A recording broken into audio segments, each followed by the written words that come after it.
तर वर्ग 2 मधली जी काही जमीन आहे ती वर्ग 1 मध्ये कशा प्रकारे या ठिकाणी कायदेशीररित्या या ठिकाणी घेतली जाते किंवा ती केली जाते. तर या संदर्भात हा व्हिडिओ तुमच्यासाठी घेऊन आलोय आणि व्हिडिओ तुमच्या फायद्याचा असणार आहे. एकंदरीत बोलायचं झालं तर जमिनीच्या व्यवहारामध्ये बऱ्याच अशा ज्या काही अडचणी येत असतात आणि त्यामुळं कुठेतरी आर्थिक जो काही तोटा या ठिकाणी सहन करावा लागतो. त्याचबरोबर जमिनीचे जे काही कागदपत्र कुठे भेटत नसतात किंवा काही ना काहीतरी जमिनी रिलेटेड सगळ्या गोष्टी होत असतात. जमीन वर्ग 2चं जमीन वर्ग 1 मध्ये रूपांतर करण्याची संपूर्ण प्रक्रिया या ठिकाणी ए टू झेड प्रक्रिया मी तुम्हाला सांगण्याचा प्रयत्न करणार आहे. जमीन जर पाहायला गेलं तर आपण नेहमी ग्रामीण तसेच शहरी भागामध्ये जमिनीचे व्यवहार, खरेदी विक्रीचे, बांधकामाचे, त्याचबरोबर कर्ज व्यवहार हे सगळे बघत असतो. तर या सगळ्या गोष्टी करताना जमीन जी आहे ती वर्ग 1 आणि जमीन वर्ग 2 हे शब्द आहेत ना आपल्याला हमखास ऐकायला मिळतात. अनेक शेतकरी किंवा जमीनधारकांकडे या ठिकाणी वर्ग 2 जमिनी असल्यामुळं ना त्यांचे व्यवहार या ठिकाणी होत नाहीत किंवा त्यांना अडचणी येतात. तर त्यामुळे जमीन वर्ग 2 मधून वर्ग 1 मध्ये करण्याची जी काही कशा प्रकारे केली जाते किंवा याची जी काही संपूर्ण प्रक्रिया नेमकी काय आहे, हे माहिती असणं अत्यंत गरजेचं आहे. आता नियम काय सांगतो कारण की वर्ग 2 मधून वर्ग 1 मध्ये करण्यासाठी काही कायदेशीर प्रक्रिया किंवा काही नियम आहेत. महसूल नियमानुसार वर्ग 1 जमीन म्हणजे पूर्ण मालकीची जमीन, म्हणजे पूर्ण मालकी हक्क त्याकडे असतो. तर या जमिनीवर मालकाला जसं की विक्री, खरेदी, गहाण, त्याचबरोबर वारसा किंवा बांधकाम करण्याची जी काही पूर्ण अधिकार त्यांना असतात. त्याचबरोबर तीच जमीन जसं की वर्ग 2 मध्ये असेल तर ती अटीतटीची जमीन असते. अशी जमीन जसं की शासनाकडून कोणाला तरी ती मिळालेली जसं की इनाम म्हणून किंवा पुनर्वसन, भूमिहीनांना या ठिकाणी दिलेली किंवा काही विशेष अटीवर मिळालेली जमीन ती असते वर्ग 2 मधील. तर वर्ग 2 मधील जी काही जमिनीवर थेट विक्री किंवा हस्तांतरण या ठिकाणी करता येत नाही. त्यासाठी शासनाची परवानगी असणं अत्यंत गरजेचं आहे. आता ती शासनाची परवानगी जी आहे ती आपल्याला कायदेशीर प्रक्रियेतून या सगळ्या गोष्टी घडत असतात आणि ते आपल्याला मिळून जाते. तर प्रक्रिया काय आहे ती प्रक्रिया माहिती असणं सुद्धा आपल्याला गरजेचं आहे. वर्ग 2 जमीन वर्ग 1 मध्ये रूपांतर करण्यासाठी सर्वप्रथम जमीनधारकांना संबंधित तहसील कार्यालयामध्ये अर्ज करणं या ठिकाणी आवश्यक आहे. हा अर्ज जसं की जमीन ज्या तालुक्यात आहे त्या ठिकाणच्या तहसीलदारांकडे या ठिकाणी सादर करावा लागतो. त्यानंतर जसं की अर्जामध्ये जमिनीचा जो काही गट नंबर असेल, त्याचबरोबर जे काही क्षेत्रफळ असेल, त्याचबरोबर गावाचं जे काही नाव, तालुका, जिल्हा आणि जमिनीचा जो काही इतिहास जो असतो तो स्पष्ट या ठिकाणी नमूद करावा लागतो.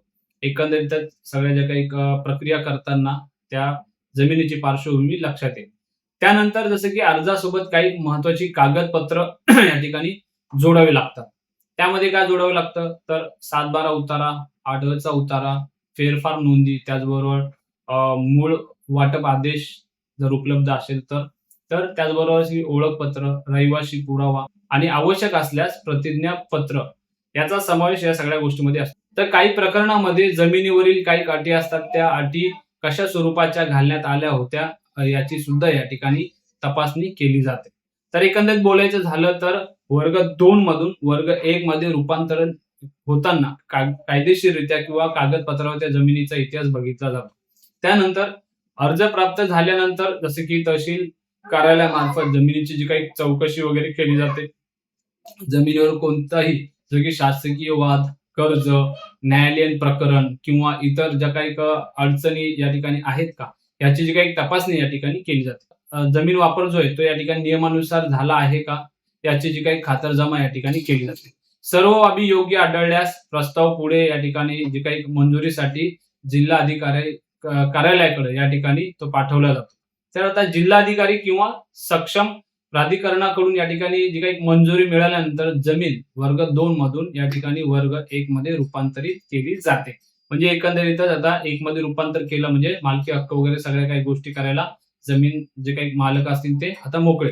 मात्र यासाठी शासनानं ठरवलेली जी काही रूपांतरण फी आहे किंवा नजराणा भरावा या ठिकाणी लागतो. ही रक्कम जमिनीच्या बाजारभावावर किंवा शासनाच्या मार्गदर्शक तत्वानुसार या ठिकाणी ठरवली जाते. फी भरल्यानंतर संबंधित जी काही नोंद आहे ती 7/12 उतार्यावर या ठिकाणी घेतली जाते. जे काही नोंदी झाल्या त्या 7/12 उतार्यावर या ठिकाणी घेतल्या जातात. त्यानंतर रूपांतर पूर्ण झाल्यानंतर जमीन या ठिकाणी वर्ग 1 म्हणून या ठिकाणी नोंदवली जाते. यानंतर जसं की जमीनधारकाला त्या जमिनीवर पूर्ण मालकी हक्क या ठिकाणी मिळतो आणि तो कायदेशीररित्या विक्री, गहाण किंवा इतर जे काही जमिनीचे व्यवहार असतील, ते व्यवहार तो या ठिकाणी करू शकतो. मात्र प्रक्रिया जे काही वेळखाऊ असल्यामुळे या ठिकाणी अर्ज करताना सर्व कागदपत्र जे ती पूर्ण आणि अचूक असणं या ठिकाणी गरजेचं आहे, अत्यंत महत्त्वाचं आहे. कारण की काही काही असे डॉक्युमेंट असतात का ते आपल्याला वेळेवर भेटत नाहीत किंवा आपल्याकडे सगळे जर डॉक्युमेंट असतील, तर आपली प्रक्रिया लवकरात लवकर होते किंवा आपल्याला अडथळे या ठिकाणी येत नाहीत. तर एकंदरीत मित्रांनो, या व्हिडिओच्या माध्यमातून मी तुम्हाला जमीन वर्ग 2 मधून वर्ग 1 मध्ये कशी करायची याची जी काही थोडक्यात माहिती तुम्हाला देण्याचा या ठिकाणी प्रयत्न केला. जर माहिती आवडली असेल तर व्हिडिओला लाईक करा, व्हिडिओला शेअर करा आणि चॅनलवर जर तुम्ही नवीन असाल तर चॅनलला सबस्क्राईब करा. तर पुन्हा भेटू अशा एका नवीन माहितीपूर्ण व्हिडिओ सोबत. तोपर्यंत नमस्ते, जय महाराष्ट्र.